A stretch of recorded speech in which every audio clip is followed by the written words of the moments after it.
Okay, इस video में हम एक और इम्पॉर्टेंट क्वेश्चंस को देखेंगे।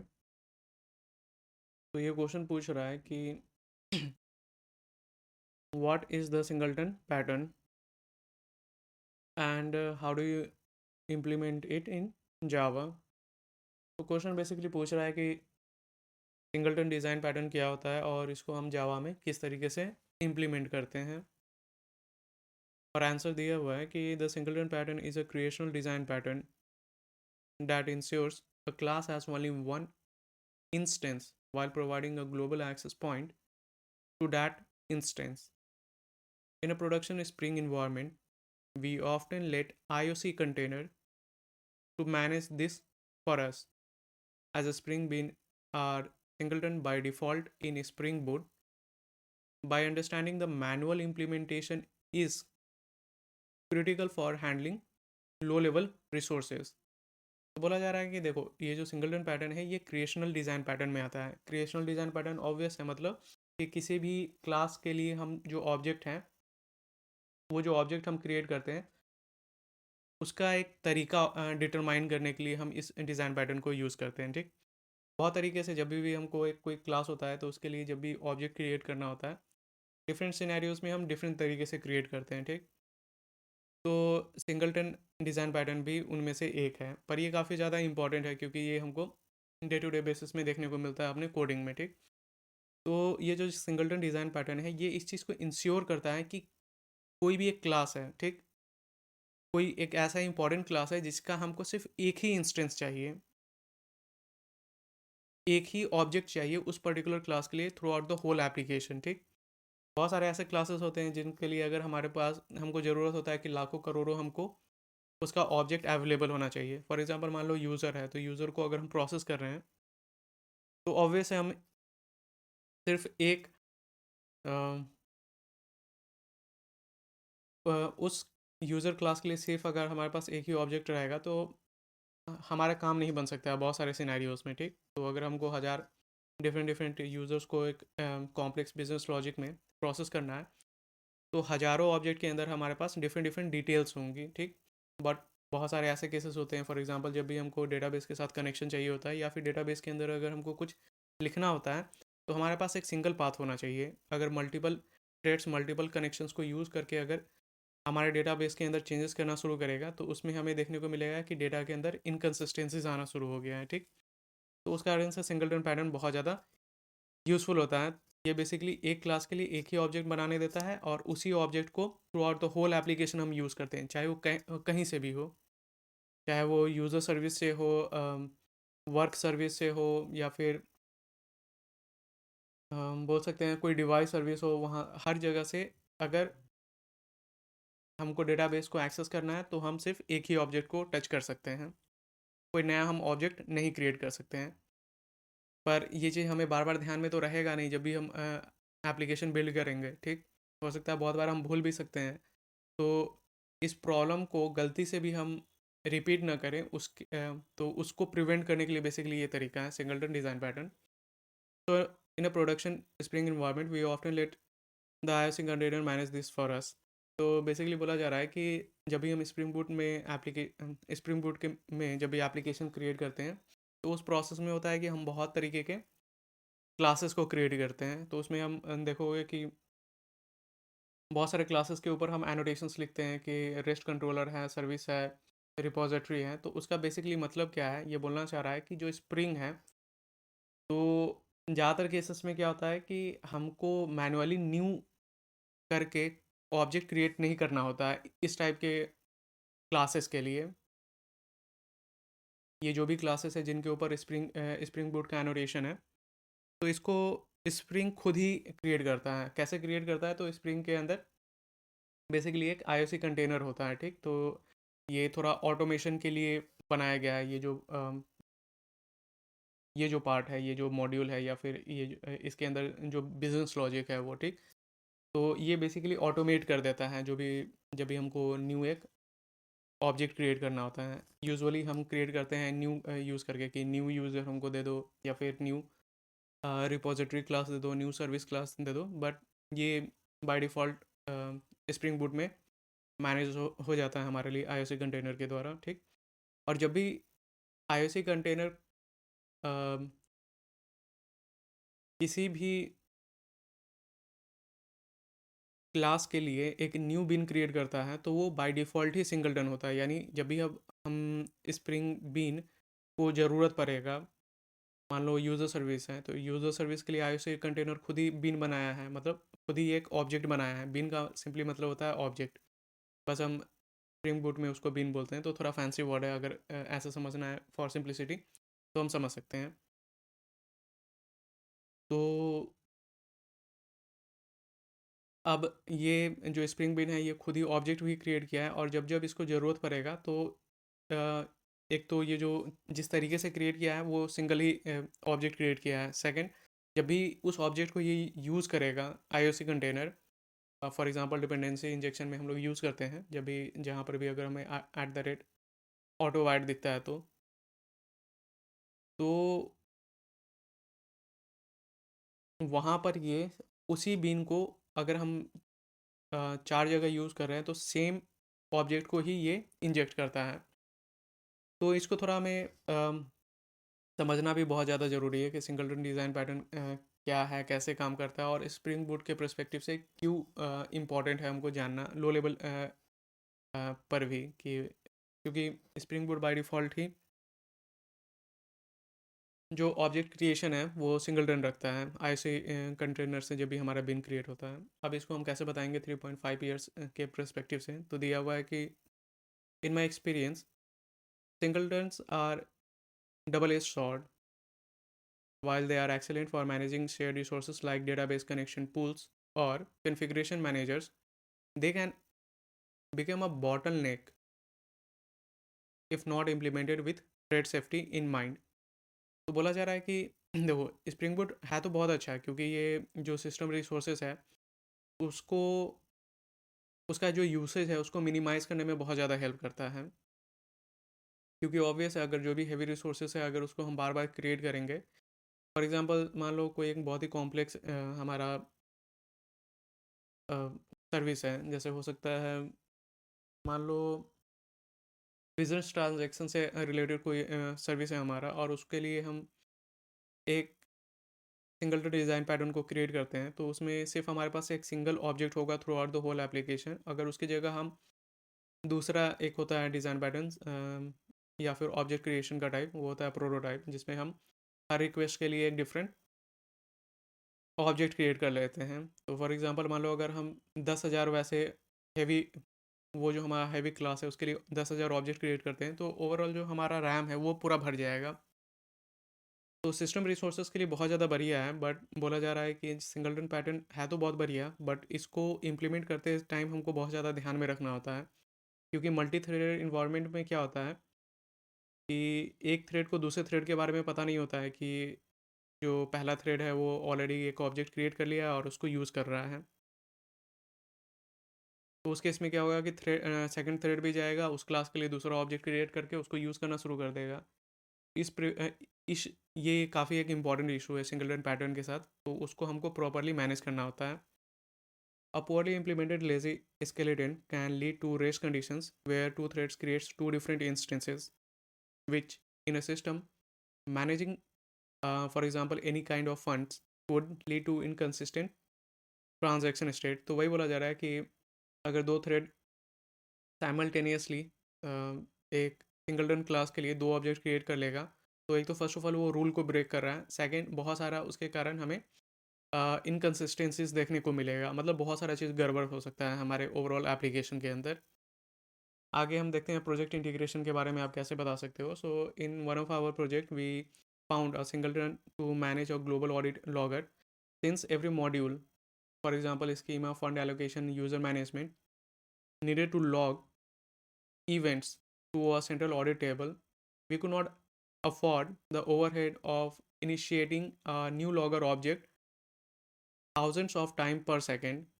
A thread safe singleton ensured all logs are funneled through a single consistent pipeline without existing heap memory।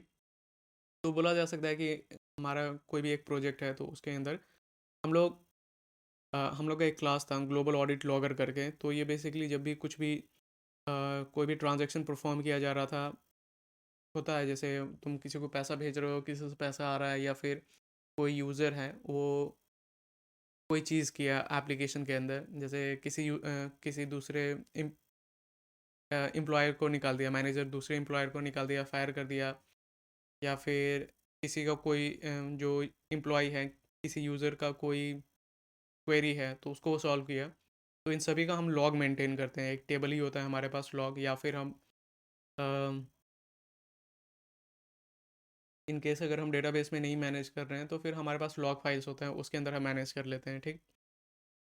तो बोला जा रहा है कि ये जो लॉग मेंटेन हो रहा है, तो इसको ऐसा नहीं है कि अ, कोई भी थ्रेड जहाँ मन तहाँ से मतलब इसको एक ऑब्जेक्ट बना लेगा ग्लोबल ऑडिट लॉगर का, और जो भी बिजनेस ऑपरेशन है उसको परफॉर्म करना शुरू कर देगा, ठीक। तो ग्लोबल ऑडिट लॉगर बेसिकली हमारा हमने सिंगलटन बनाया था, ताकि कहीं से भी अगर कोई भी यूज़र कुछ भी टास्क परफॉर्म कर रहा है तो वो ग्लोबल ऑडिट लॉगर को एक्सेस करता था, और इसी के हेल्प से, इसके सिंगल ऑब्जेक्ट के ही हेल्प से जो भी लॉगिंग है वो मैनेज हो रहा था, ठीक। तो इसका मेन रीज़न भी ये है कि अगर हम बहुत सारे लॉग्स को अगर क्रिएट करते हैं हर ट्रांजेक्शन पर, तो ओवरऑल पूरा जो हमारा हीप मेमोरी है वही सिर्फ एक सिंगल ऑब्जेक्ट से भर जाता। और उसके बाद होता है यही है कि फिर हमारा मेजर जिसे एक्टिवेट हो जाता है। बहुत सारे चीज़ें हो सकती हैं, जैसे ओवरऑल हमारा एप्लीकेशन फ्रीज होना शुरू हो जाएगा अगर ऑल टुगेदर ब्रेक नहीं होता है तो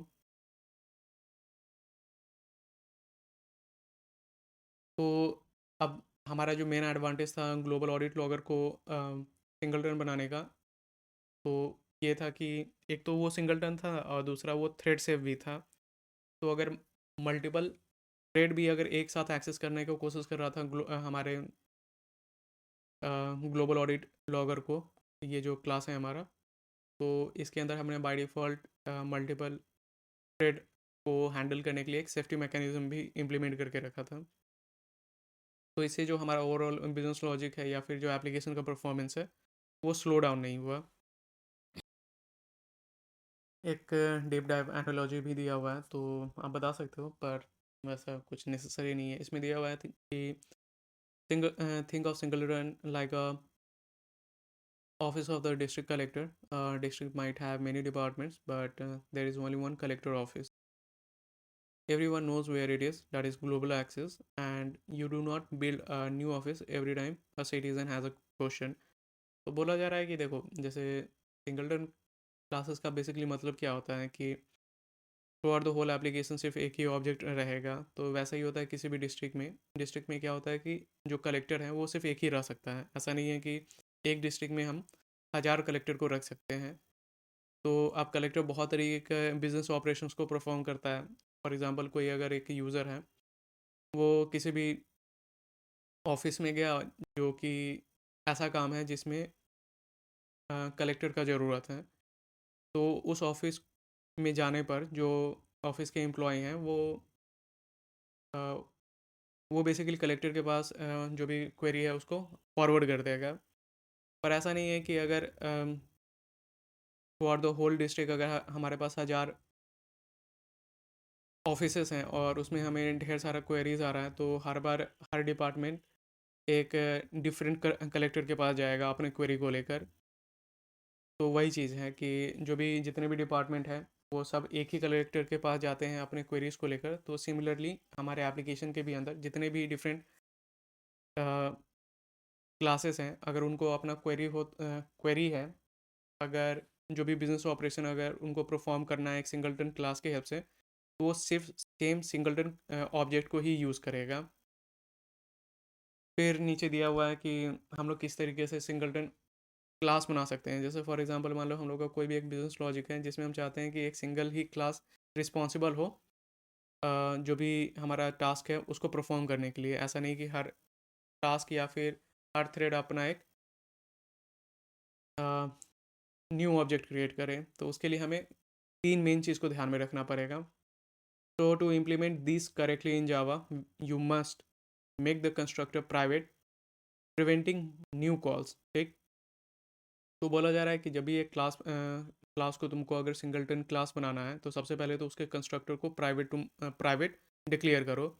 प्राइवेट करने से होगा क्या कि जब भी कोई दूसरा क्लास या फिर जो भी थ्रेड है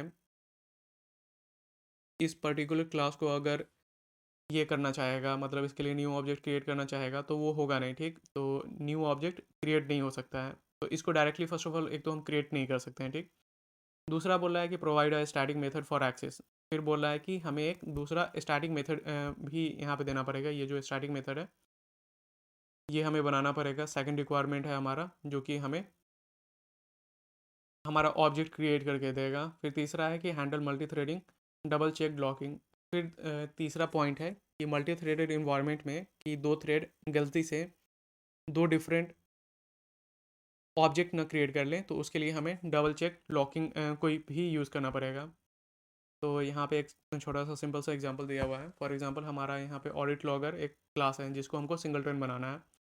तो सबसे पहले यहाँ पे हमने डिक्लेयर किया public static void volatile edit logger instance. Static और वॉलेटाइल, देखो स्टैटिक इसलिए क्योंकि अ, बहुत सारा रीज़न है। एक तो सिंस ये प्राइवेट है तो इसको डायरेक्टली हम एक्सेस कर नहीं सकते हैं। दूसरा, सिंस ये स्टैटिक है, स्टैटिक इसलिए क्योंकि ये जो हमारा मेथड है ये नॉन स्टैटिक वेरिएबल को एक्सेस नहीं कर सकता है, ठीक। फिर दूसरा, ये कंस्ट्रक्टर है, एम्प्टी कंस्ट्रक्टर है, कुछ नहीं है इसके अंदर, लेकिन ये प्राइवेट है, ये इंपॉर्टेंट चीज़ है। तो ये जो पर्टिकुलर क्लास है हमारा ऑडिट लॉगर, इसका कंस्ट्रक्टर हम लोगों ने प्राइवेट बनाया है। फिर तीसरा, ये जो इंपॉर्टेंट हमारा क्लास है इसके अंदर हम एक चेक कर रहे हैं मैकेनिज़्म को कि अगर हमारा इंस्टेंस नल है, अगर इसके अंदर कोई भी, अगर ये फ़िलहाल अगर नल है तो उस केस में आगे का प्रोसेस करो। फिर यहाँ पे एक सिंक्रोनाइजेशन ब्लॉक है जो कि ऑडिट लॉगर इसको ले रहा है, इस क्लास को। फिर हम वापस दोबारा चेक कर रहे हैं क्या इंस्टेंस हमारा सही में नल है, और फिर फाइनली अगर नल है तो उस केस में हम जो इंस्टेंस है इसको हम इसके अंदर वैल्यू को भर रहे हैं। इसके अंदर हम एक न्यू ऑब्जेक्ट को भर रहे हैं, वो है हमारा न्यू ऑडिट लॉगर, ठीक। फिर उसके बाद है जो हमारा फाइनल रिटर्न है। तो हमको एक्सेस करने के लिए जब भी हमको एडिट लॉगर का एक इंस्टेंस चाहिए होगा तो हम क्या करेंगे, audit logger dot gate instance करेंगे, इसको हम कॉल करेंगे, तभी हमको इसके लिए न्यू ऑब्जेक्ट मिलेगा। ऐसा नहीं कि हम audit logger is equals to new audit logger कर देंगे तो हमको न्यू ऑब्जेक्ट मिल जाएगा, ऐसा है नहीं। ऐसा हम करेंगे तो हमको एरर देखने को मिलेगा, क्योंकि जो हमारा कंस्ट्रक्टर है यही प्राइवेट है। फिर आगे इधर ये है कि जो भी अपना बिजनेस लॉजिक है वो हम लिख सकते हैं इधर। फाइनली दिया हुआ है लेसन लर्न कि हमने सीखा क्या। सो प्रो टिप,